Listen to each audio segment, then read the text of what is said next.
2024 vem a jato ao Vasco da Gama. E olha, Vascão, a reformulação já começou, tanto dentro quanto fora das quatro linhas. Dentro delas, tivemos a informação nesses últimos dias da compra em definitivo do volante Matheus Carvalho junto ao Náutico. E nestas últimas horas, foi-se confirmado que o Vasco também começa a mexer os seus pauzinhos para renovar o contrato de outros atletas. Caso de Rossi, Maicon, Zé Gabriel, o goleiro Ivan, a gente vai falar sobre tudo isso aqui neste Fala Gigante. Até porque se uns renovam, outros não. Se uns chegam, outros saem. E a expectativa é que 6 nomes, no mínimo, saiam para 2024. A gente vai falar sobre tudo isso, é claro, aqui neste vídeo. E com relação à reformulação fora das quatro linhas, ela também acontecerá. O nome desse departamento de futebol já está com as malas prontas para longe do Vasco da Gama. Se trata aí do diretor técnico Abel Braga. Inclusive, informações que temos a trazer aqui a vocês neste Fala Gigante é que o diretor, o profissional, já está fechado com a diretoria do Internacional para 2024. A gente vai falar sobre isso aqui nesse vídeo. Falar também sobre Paulo Brax, Lúcio Barbosa, o CEO e o diretor executivo, que estão também na corda bamba. O certo é, o Vasco vai mudar muito as suas caras para o ano que vem e dificilmente teremos um Vasco parecido com esse de 2023. Tanto dentro, quanto principalmente fora das quatro linhas. Mas olha, Vasco, a gente vai falar sobre tudo isso aqui nesse vídeo. Só que antes de começar, é claro, antes de deixar aí todos vocês muito bem informados, né, sobre o nosso Vasco da Gama, como sempre faço aqui no canal, quero dar as boas-vindas a todos que estão chegando aqui pela primeira vez. Para quem ainda não me conhece, eu sou o Lucas e você está no canal do Gigante Vasco, o canal do torcedor vascaíno. E olha, Vascão, é o seguinte, você que está aí do outro lado e ainda não é um inscrito, vem agora aqui embaixo e já se inscreva no nosso canal. Eu sei que você está aqui, sei que você curte o nosso conteúdo, sei que você gosta dos nossos vídeos, sei que muito provavelmente você até nos acompanha diariamente. Todos os dias está aqui, mas ainda não é um inscrito. Eu venho aqui pedir a sua inscrição, pois ela é de suma importância para o nosso crescimento. Então, se você está aí, curte o nosso conteúdo, gosta do nosso canal, porém ainda não se inscreveu, vem aqui embaixo, é muito rápido, é muito fácil, é de graça, você não precisa se cadastrar, pagar absolutamente nada e ajuda muito o nosso crescimento. Então, de verdade mesmo, se inscreva no nosso canal. Além disso, deixe aqui o seu like, o seu joinha, o seu gostei, como você preferir chamar para ajudar a divulgação do nosso conteúdo. E é claro, também ative o seu sininho de notificação aqui embaixo, ao lado dessa palavrinha inscrever-se, e deixe aí nos comentários o que você acha dessa reformulação que acontecerá dentro do Vasco da Gama. Tranquilo, rapaziada? Mas vambora, né? Vambora sem muita enrolação. Fala logo de Vasco, torcedor. E eu quero começar aqui, primeiramente, falando sobre erros que acontecem dentro desse Vasco da Gama, da diretoria, do CEO Lúcio Barbosa, do diretor executivo, Paulo Brax, diretor técnico Abel Braga, profissionais que infelizmente não têm uma voz ativa fora do Vasco da Gama. Dentro do Vasco da Gama, inclusive, eu fiz um paralelo num texto que irei soltar já já nas minhas redes sociais, onde eu digo, Paulo Brax e Lúcio Barbosa são os leões quando se trata de algo interno dentro do Vasco da Gama, mas fora do Vasco os mesmos se comportam como os gatinhos. O que eu quero dizer com isso? São dois profissionais que quando tem que ter um relacionamento mais tranquilo com quem ama o Vasco, que é o torcedor, eles não têm. Muito pelo contrário. O relacionamento entre diretoria e torcida hoje não existe. Não existe. É um relacionamento ruim, porque tanto o CEO quanto o diretor executivo se colocam numa postura, até na minha opinião, de superioridade com relação ao torcedor. Enquanto, quando eles eram para ter essa postura que eles têm com a torcida, com a CBF, com a STJD, com órgãos que tanto pisam na cabeça do Vasco da Gama nesses últimos anos, eles não têm, muito pelo contrário. É uma postura passiva, é uma postura tranquila, uma postura calma, uma postura errada, inclusive. Eu digo isso, pois se vê durante todo o ano o que estão fazendo com a instituição Vasco da Gama. A gente vê o Vasco que teve um efeito suspensivo negado para atuar com o público em São Januário após aquela confusão contra o Goiás, mas tem o Santos que atua hoje com efeito suspensivo, mas teve um Cruzeiro que atuou ontem no Mineirão com o público sob efeito suspensivo. Nós temos arbitragens que prejudicam o Vasco rodada após rodada e nada é feito. Enquanto o Corinthians emitiu, né, um comunicado da CBF pedindo para que o Daronco nunca mais apite os seus jogos no Brasileiro. Após um erro que o Daronco cometeu, o Daronco nunca mais apitou. Nós temos o Santos que foi até a comissão de arbitragem aqui no Rio de Janeiro e fez uma reunião com os dirigentes do Santos e a comissão. Enquanto isso, o Vasco, não faz nada. É Ministério Público, é arbitragem, é CBF, é STJD. São tantas instituições, são tantos órgãos que pisaram na cabeça do Vasco da Gama nessa temporada que, sinceramente, fica difícil de entender o porquê não há um posicionamento, o porquê não há uma postura por parte destes que hoje fazem parte da diretoria cruzmaltina. É até difícil de entender, é até complicado de entender o porquê disso tudo. E ainda pode vir mais por aí. A gente teve informações, né, nestas últimas horas, que a Procuradoria do STJD vai denunciar novamente o Vasco da Gama. A próxima denúncia se condiz com a partida dessa última terça-feira. Após a derrota para a equipe do Corinthians, no clima complicado que ficou dentro de São Januário, alguns objetos foram arremessados a campo após o término da partida. E exatamente por esse motivo, a Procuradoria do STJD vai denunciar ao Vasco da Gama ao tribunal. A denúncia se dá por conta de um artigo que prevê multa de até 10 mandos de campo ou uma multa de 100 a 100 mil reais.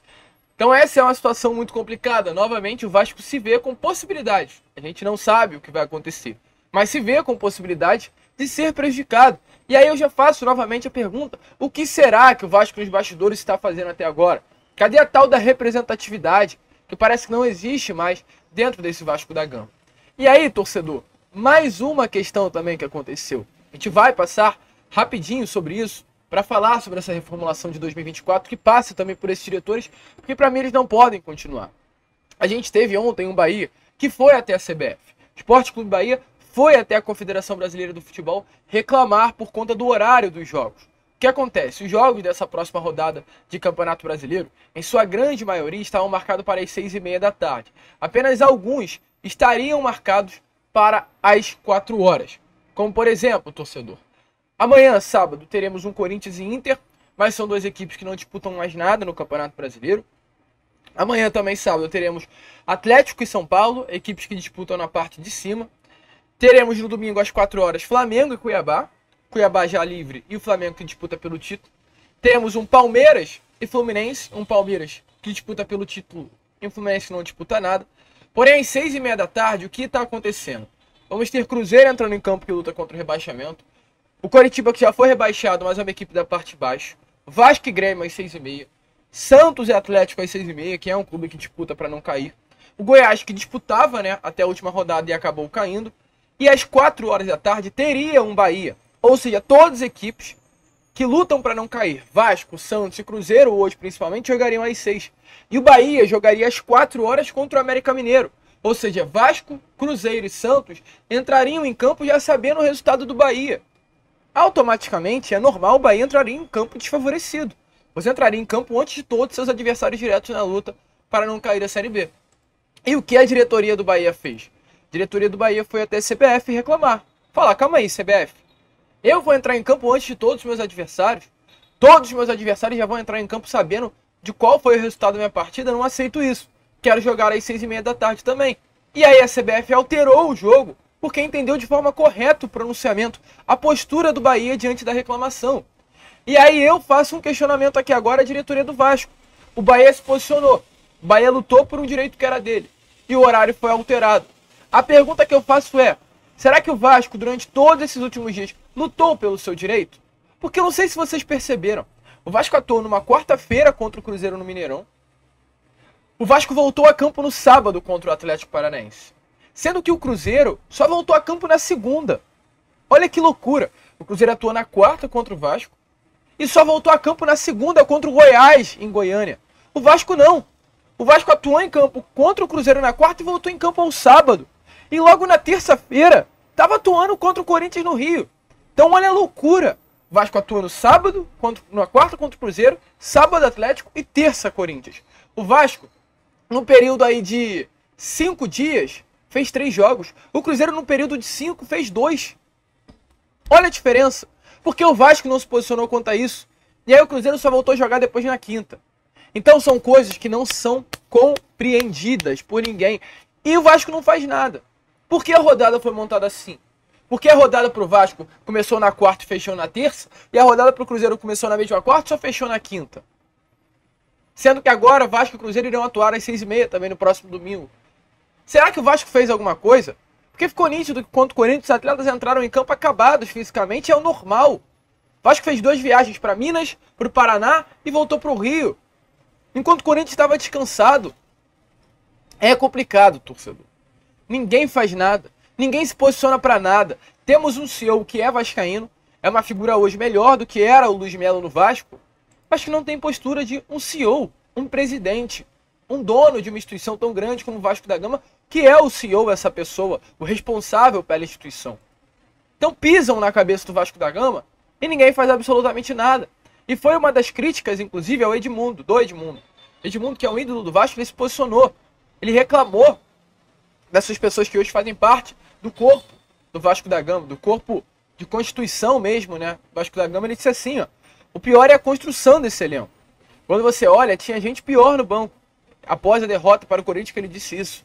Serginho, Cocão, Seba entrou, Alex Teixeira, tem gente ali. Isso é culpa de quem? É culpa da SAF, que contratou mal, é culpa do Paulo Brax, que tinha que ser demitido hoje pela incompetência dele, para criar algo diferente.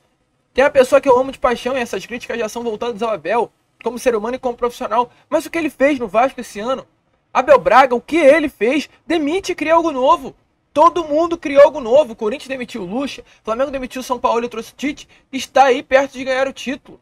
É muita indignação, eu confesso. Achei que fiquei iludido, que o Vasco ia ganhar hoje e fiquei bem tranquilo para se livrar desse rebaixamento. Hoje foi para mim nos piores dias como torcedor do Vasco. Então é uma grande realidade. Demite, faz algo novo. E parece que, enfim, tá afunilando para essas pessoas que hoje fazem parte do corpo de futebol do Vasco. Primeiro, Abel Braga. Abel Braga não vai permanecer no Vasco.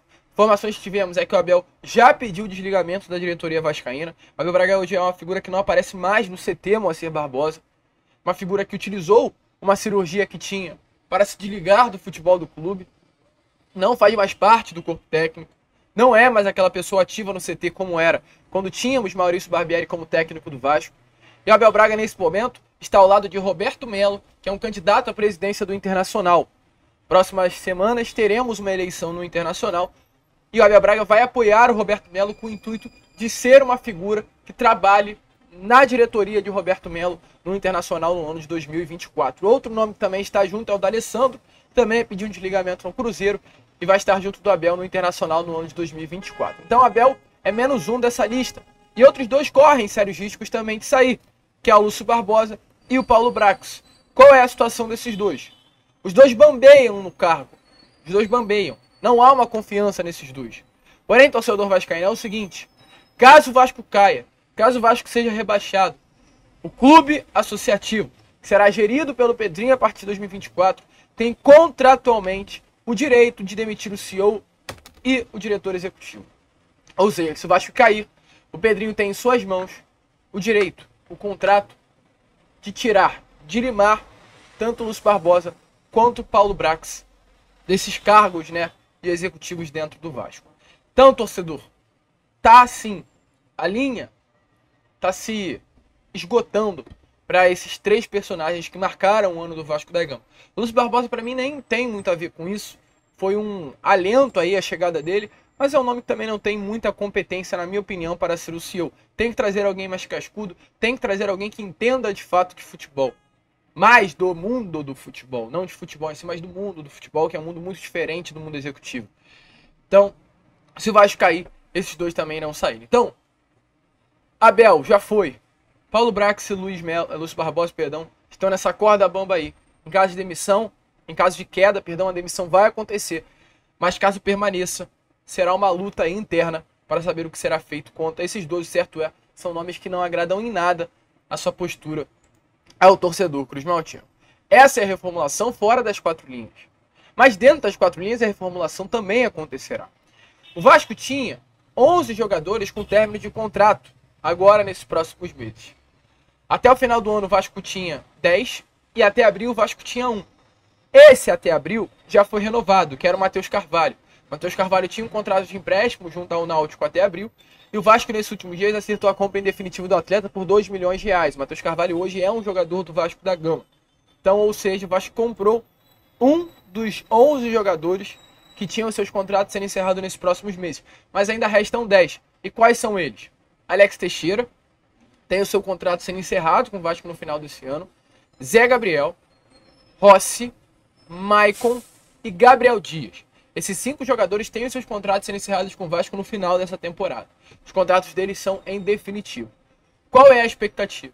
Que de Gabriel Dias, Alex Teixeira, Rossi, Zé Gabriel e Maicon, apenas Maicon, Zé Gabriel e Rossi venham a ter os seus contratos renovados.